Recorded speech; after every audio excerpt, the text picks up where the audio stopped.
আপনাদের লেবু গাছের একটা ফলও ঝরবে না, তার ম্যাজিক খাওয়াটা বলে দিই।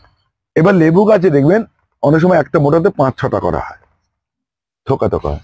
কিছু বড় গাছ হলে রেখে দিতে পারে, ছোট গাছ হলে রাখতে পারবে না। এটা কিন্তু প্রকৃতির নিয়মে ঝরবে কিছু গাছ ফল।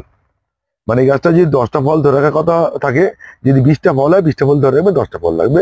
যেটা বড় গাছ হবে সে গাছটা বেশি লেবু ধরে রাখবে, তার সত্ত্বেও লেবু ফেলে দেবে। তার জন্য একটা জিনিস দেখাই, একদম এটা মানে আগে কেউ দেখায়নি, এখনো অব্দি দেখায়নি, আমি মনে করি দেখায়নি। একটা জিনিস দেখাই আপনাকে, সব বাড়িতেই আছে, পাওয়া যায় সবাই। কি বলুন তো? চিনি। একটা গাছে চিনি সপ্তাহে একদিন করে 10 গ্রাম করে চিনি গুলে দিয়ে দেবেন।